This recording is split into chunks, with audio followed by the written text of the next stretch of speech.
धन्यवाद करता हूं और आप लोग के लिए एक बार ताली हो जाए।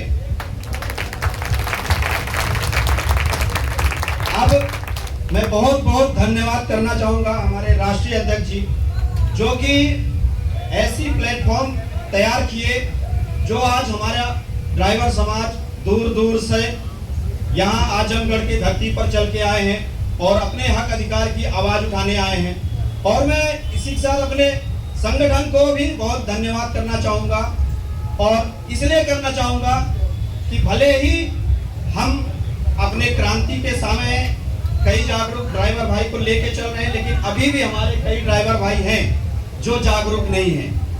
तो उन लोगों से कहना चाहूँगा, आज संगठन का देन है कि आज हमारे इतने सारथी भाई हमारे बीच हैं। आज संगठन का देन है कि देश में कहीं भी हर कोने कोने में हमारे ड्राइवर समाज जाते हैं और पहुंचने के बाद अगर उनके साथ कोई दुर्घटना हो जाती है तो उनका सहायता करने के लिए ये हमारा ड्राइवर समाज संगठन के द्वारा जो भी जुड़े रहते हैं उनका मदद मिलता है। और आज संगठन की देन है कि जो लावारिस में हमारी डेड बॉडी छोड़ दी जाती थी, आज संगठन का देन है कि डेड बॉडी उनके घर तक सौंप दी जाती है। इतने अच्छे अच्छे कार्य संगठन द्वारा किए जा रहे हैं, उसके बाद भी लोग संगठन को बदनाम करने के पीछे पड़े रहते हैं। मैं उन लोगों से कहना चाहता हूं कि आप लोग कितना भी जोर लगा लो, कितना भी जोर जबरदस्ती कर लो, लेकिन ये वाहन चालक का आवाज अब उठ चुका है और तब तक अब चलता रहेगा जब तक हमें हमारी अधिकार नहीं मिल जाएगी। क्योंकि हमारा ड्राइवर समाज जिस तरीके से पीड़ित होता है आज के टाइम में, इनके लिए कोई नेता मंत्री आवाज नहीं उठाते हैं, कोई विधायक, कोई भी सांसद जो भी रहते हैं, और कोई सांसद उठाते भी हैं तो उनका भी आवाज दबा दिया जाता है। जैसे कि आप लोग देखें, सदन में हमारे माननीय संजय सिंह आवाज उठाए, वो सदन में आवाज उठने के बाद सदन में ही दब गई, आगे नहीं गई, उस पर कोई कार्रवाई नहीं हुआ। ड्राइवर आयोग वेलफेयर बोर्ड का आवाज उठाया गया लेकिन वो आवाज आगे नहीं गई। तो जो सरकार चाहती है कि हम अपने आप पर आए, हम अभी निवेदन कर रहे हैं, ये धरना प्रदर्शन, ये हमारे साथी भाई जो बैठे हैं ये निवेदन कर रहे हैं। यहाँ पर बैठकर कोई जोर जबरदस्ती नहीं, सिर्फ एक निवेदन तौर पर बैठे हैं। जिस दिन हमारा ड्राइवर समाज अपने आप पर आ जाएगा उस दिन सरकार तक पलटने का क्षमता रखता है हमारा ड्राइवर समाज। लेकिन इसके बाद भी अभी सरकार को ये समझ में नहीं आ रहा है कि ड्राइवर क्या कर सकता है। आज इंसान के पैदा होने से लेकर इंसान के मृत्यु तक ड्राइवर के हाथ के बिना, ड्राइवर के सहयोग के बिना ना तो वो जिंदा हो सकता है, ना ही मर सकता है, ना ही वो हॉस्पिटल जा सकता है, ना ही वो रोटी कपड़ा मकान कुछ पा सकता है।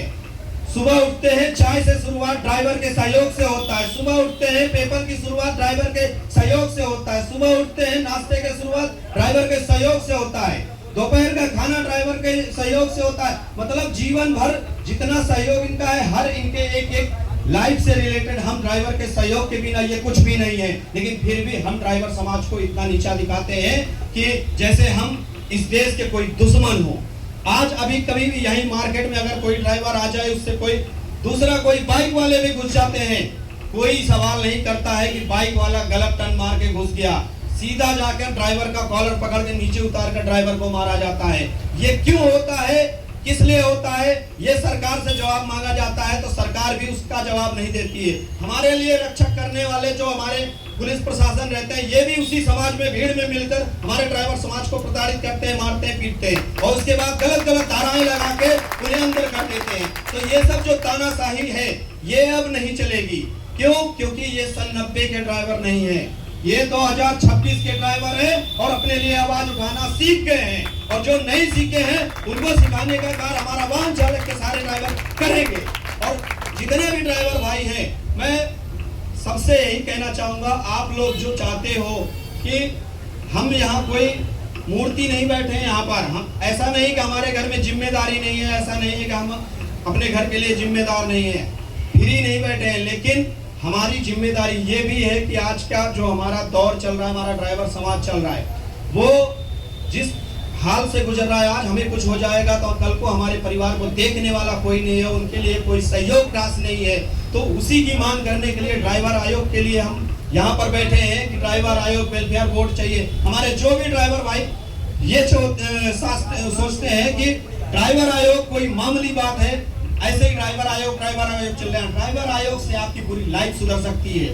साथियों, ड्राइवर आयोग में आपका कानून व्यवस्था, सुरक्षा व्यवस्था, आपके लिए घर के लिए जो आपके लाइसेंस पे कम से कम 25 से 30 लाख का बीमा योजना, उसके साथ आपके माता पिता का पेंशन योजना, आपके बच्चों के लिए अच्छी भविष्य की कुछ व्यवस्था होनी चाहिए। आपके घर वालों के लिए जो आप अगर विकलांग हो जाते हैं तब भी 25 से 30 लाख कम से कम आपको मुआवजा मिलना चाहिए। ये सारी मांगे पूरी हो सकती है, लेकिन आप लोग साथ दोगे तो, हमारा ड्राइवर समाज साथ देगा तो।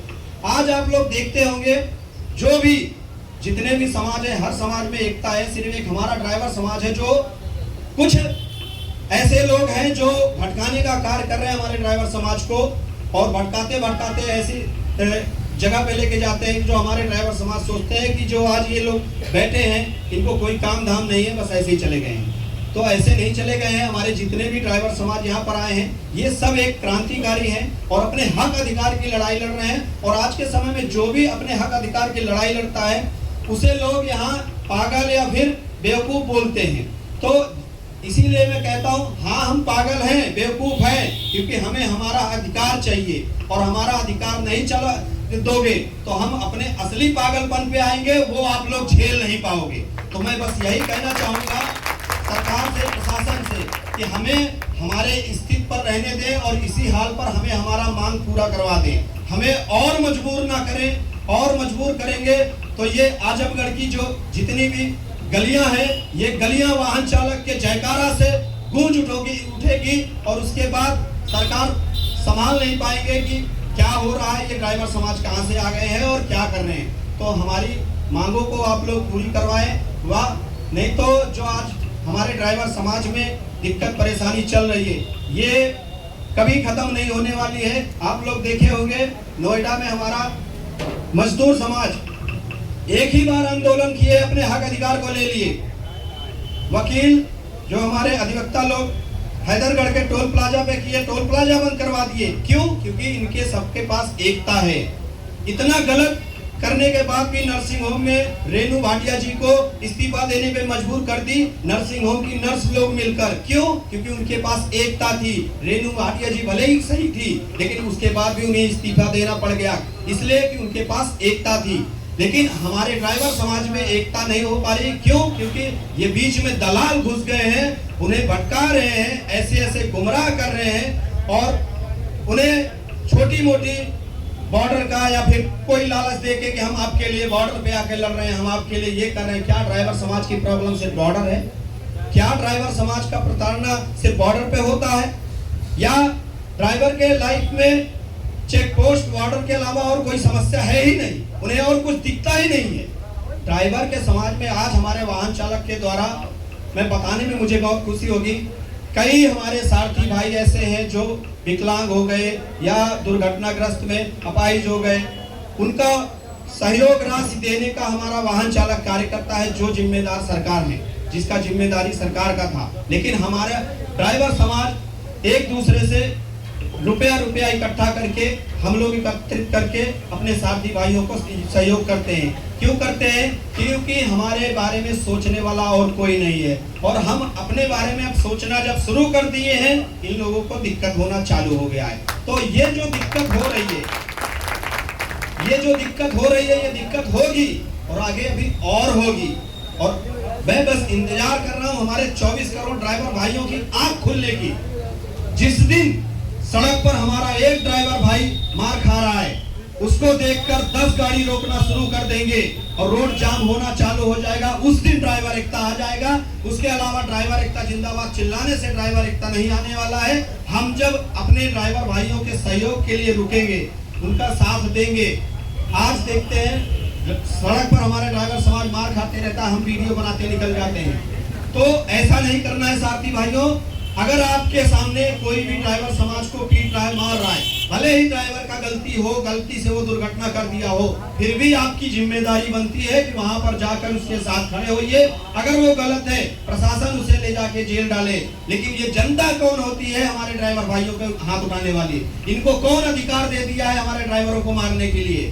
तो इसीलिए हम ड्राइवर सुरक्षा के अधीन में एक ये भी मांग कर रहे हैं कि हमारे ड्राइवर साथियों को मारने वालों को कम से कम 1 से 2 लाख रुपए का जुर्माना होना चाहिए और कम से कम 2 साल की सजा होनी चाहिए, जो आए दिन हमारे ड्राइवर भाइयों को रास्ते में मारते पीटते रहते हैं।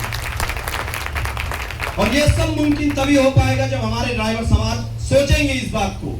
अगर उन्हें सिर्फ बॉर्डर चेक पोस्ट वालों के पीछे भागना है तो भागते रहें। हमारी आपकी जो परेशानी है वो ऐसी परेशानी है कि हम आप जब तक एक नहीं होंगे तब तक हमारी मांगे पूरी नहीं होंगी। क्यों? क्योंकि वही वाला हाल होगा। सिंधु बॉर्डर पे हमारे किसान भाई आंदोलन कर रहे थे और वहां जाकर एक विधायक